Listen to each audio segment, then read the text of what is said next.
In 1952, a bill initiated by Mr. Conrad Hilton of Hilton Hotels and Senator Frank Carlson of Kansas was passed that, quote, the president shall set aside and proclaim a suitable day each year other than a Sunday as a national day of prayer on which the people of the United States may turn to God in prayer and meditation at churches, in groups, and as individuals. So for over 90 years, Christians have carried on this tradition of fellowship and goodwill across the country.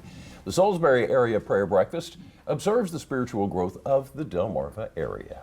And here to tell us more about it are committee members Christina Savage Wilson and Don Hackett. Thank you both for joining us Thank this you. afternoon.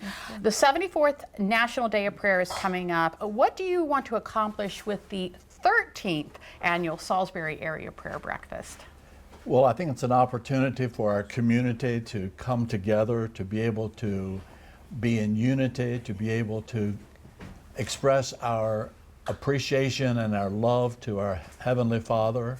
So it's an opportunity for all of our community to really be united together. Now, there was a mayor's prayer breakfast before this, right?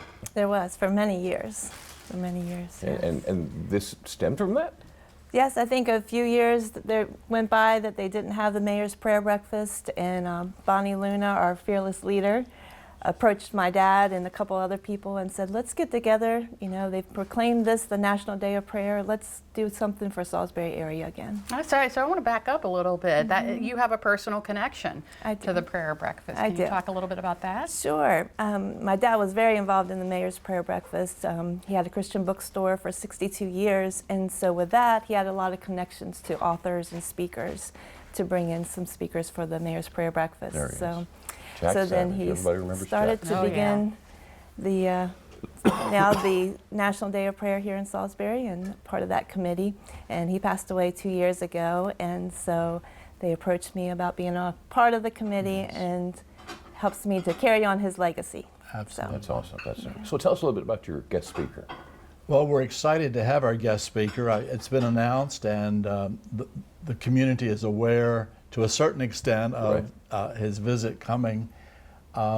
He has been very actively involved in ministering throughout the world. So he's an international speaker as well as local. He's been involved with the political arena. He has worked for President George Bush, and he just is a man of strong character, a man that conveys the gospel message to the community. So we're looking forward to his presentation. Jed Metafind him. Jed Metafind, okay. Okay. So it's coming up quickly. Are there still tickets available? Yes. There are tickets available, and if someone needs to purchase one immediately, they can pick them up at the Country House. And of course, we'll have the links on DelmarvaLife.com. So remind us where and when. It will be held May the 1st. Okay. And it starts, the doors will open at 6:15, but the breakfast itself will start at 7 o'clock. Okay. And they will be welcomed by the Salisbury Christian School Band. We have to recognize all age groups involved here, and it's exciting to have those students looking forward to being a part of it as well. Wow. Yeah. It is at the Wicomico Youth and Civic Center. Awesome. And everyone is welcome. Yes, everyone is welcome. All right, Christina and Don, thank you so much for coming in and talking about the Salisbury Prayer Breakfast happening May 1st. Thank you for inviting us.